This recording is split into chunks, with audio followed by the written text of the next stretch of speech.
We have an absolutely special guest here with us on the sidelines of the IFA Basel Congress, Mr. Rob Stack, the Deputy Assistant Secretary for International Tax at the US Treasury. Doesn't get any bigger than this. He is going to be a big voice when it comes to BEPS implementation. Mr. Stack, a pleasure joining us. I have with us Shefali from BMR. She also will be asking some tough questions for you. Not tougher than what you got inside, but the first question. We are a month away from the final reports on many of the important BEPS action plans. So far, from whatever you've seen, what makes you happy and where do you think there is an area of improvement? So, what makes me happy in the work has been, I think we've done some broad things that are going to help align taxation with value creation. A couple of them are the country-by-country reporting. I think it's going to be very important. If you look at tax authorities in a place like India, they often can't see the larger picture and see where there's perhaps a risk that a country is shifting profits. And I think the transfer pricing work is going to be a big help. So those are good. The areas I'm concerned about are where we've introduced subjectivity and where we're a little nervous that tax administrations around the world are not really going to be robust enough, have the resources to implement the rules fairly and well. On the U.S. Congress buy-in, you had Senator Hatch, Congressman Ryan, two senior U.S. politicians writing in saying, and I quote that the Congress will, regardless of what the Treasury Department agrees to as part of the BEPS project, Congress will craft the tax rules that it believes works best for U.S. companies and the U.S. economy. There's a little bit of worry about the U.S. buy-in and whether the Treasury actually can go ahead and implement some of those ambitious BEPS action plans like CBC. Great. Well, thanks for that question, actually. So, in our system, there are certain things we might do by treaty under this work, maybe the treaty abuse rules, or if we were to do arbitration. There are some things where we would need statutes, like if we were to change our interest deductibility along the lines of our administration's proposal. And there are other things where in the U.S. system there's regulatory authority to do things. So country by country falls into that. And actually the transfer pricing work that we're about to agree to is very much in line with our own current regulations under 482. So we are fully respectful of the rights of Congress to write the tax laws. And in our system there's room for all the branches to have some activity. And I think that our activity will make us commit to the things that we have been able to do in BEPS, and it'll be a success for us and for others. Just to be clear, it is within your powers. The different, there's 15 items, a lot of subtext. So some things are, some things aren't, and we're going to be respectful of the role of Congress, the role of the executive. In order CBC reporting is? Yes, CBC reporting we have the authority to do. Shefali? Bob, I just wanted to ask you a question about the comment that you made on arbitration in the tax treaties. And some of the countries do have reservations on that. And but US has very strongly been advocating the need for arbitration. How would you get the other countries to come around on that? Thank you. So I would be remiss if I didn't take a moment to Indian folks to say that the Indian government participation in BEPS has been very positive, very strong, and very helpful, and it's important that G20 countries, whether OECD members or not, stay together in this process. And so I think we've had a good partnership. We negotiated a FATCA agreement, and we've worked together on BEPS, and I think it was a positive outcome, certainly for me, working with Mr. Ranjan here and the other Indian delegates. Look, and so now let's turn to arbitration.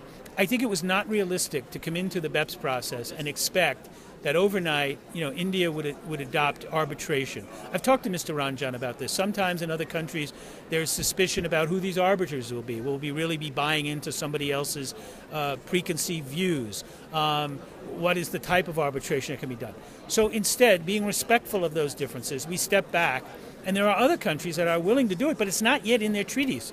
So let's start with those countries willing to do arbitration, and over time, Indian government can have experience with seeing how good it is, not just for the tax administrations, but for the foreign direct investment climate. And over time, I think more countries will get there, and I hope India is one at the end of the day. India has expressed strong reservations, Mr. Stack, on the sovereignty part. I think we interviewed Mr. Ranjan last week, for our BEPS newsletter, and he told us that we would not agree to mandatory arbitration, and he said that we've been able to convince OECD that that cannot be, that has to be optional. It cannot be compulsory.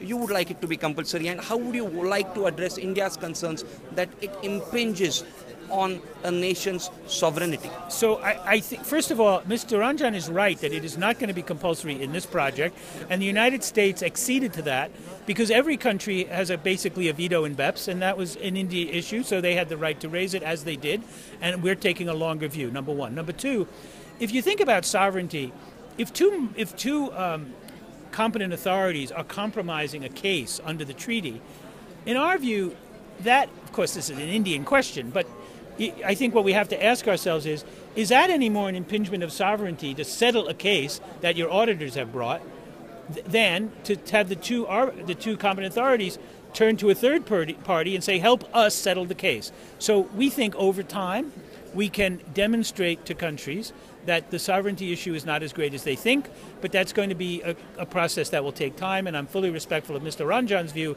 that this is not happening tomorrow, and the current Indian view is completely opposed to it, and I understand that. Shefal, you would like to put a question to Mr. Stack on the industry concerns. A lot of concerns have been expressed by the industry, which has been reflected in our BEPS newsletter as well. If you would want to... The concerns of the industry are largely just around the whole cost of compliance and the administrators really taking aggressive stand. But I would also, think a little bit more about how the countries have not really waited for the BEPS outcome. At least some of the countries that are, known to have jumped the gun on that.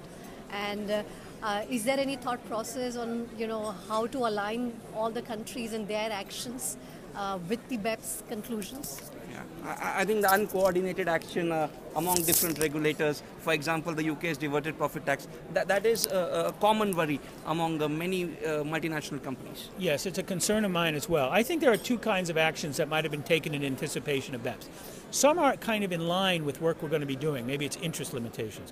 Others I viewed as beyond what we're doing here and perhaps beyond what is happening in treaties. And I'd probably put the British DPT in that box as well as the Australian proposed action. And here my biggest concern is, A, the lack of coordination, but more importantly, do these rules that we're writing actually mean something, or is each country kind of free to bend them and make them work, for their own benefit? And that's really a critical question. It goes to the rule of law and how much we're all building an international tax system around the rule of law. My hope is that when BEPS is done and things calm down, the countries will pull back and align more with the proposed BEPS solutions, and we'll see how that goes. Mr. Stack, on the multilateral instrument, I think that's the big 800-pound gorilla in this room, the trillion-dollar question. The US is not participating.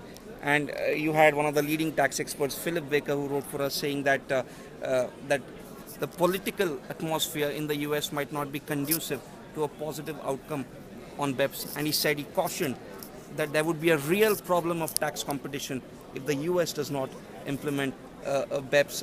A lot of people are hoping that the US will be on board, and you not being a part of the multilateral instrument is probably not sending the right signal.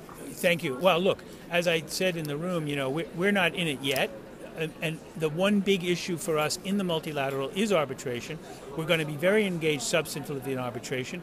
But most of the other provisions that the countries are coming together to agree to, we already have in our treaty network. And as I mentioned, for us, it was a question of a good use of our resources. We are fully committed to BEPS, and many of the action items are transfer pricing rules, the C/C, the treaty abuse work.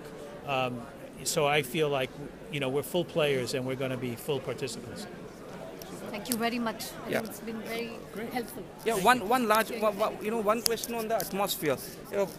How's the atmosphere been when you've had discussions among so many countries, so many competing interests, so many divergent ideologies? A lot of the governments represent the ideology, represent what the mandate of the voters. So how have so many different competing ideologies and interests managed to even arrive at this consensus so far in the last 2 years? I think it surprised a lot of people. Oh, that's cool. I mean, look, it's been fascinating for me. I came from a tax practitioner background, I'm not an international diplomat, but you put many countries in the room. We're trying in good faith to do the right things. Yes, it's difficult at times, and yes, there's disagreement, but I take your point. We managed to put together, I think, a fairly effective first step of practices, and so we see where we can go from here. In some ways, does that also reflect the common shared concern of every nation that double non-taxation has to be avoided at any cost? Yes, it does, but I have to caution you, there's a lot more interest in calling out, multinational behavior than there is at looking at the country's behaviors that also promote this activity. So I just think to have an honest analytical understanding, we need a more balanced framework as well. My absolute last question on relations with India. We've had a new competent authority over the last 2 years in India, a new one in US as well, and there's been substantial progress on MAP. There's been a framework agreement and trying to resolve hundreds of pending cases. All's well, things are looking good? Yes, well, first of all, our common authorities is in our Internal Revenue Service. It's not me, and I don't want to jump ahead or either of them. But it's my understanding that there has been very dedicated work, good progress, and credit really to all parties to help move those cases along. And we all have our fingers crossed that it can go well and that we can begin the bilateral APAs that have been talked about as well. So, profuse thanks, Mr. Stack, for your time. Thanks so much. Pleasure. Thank you. Thanks.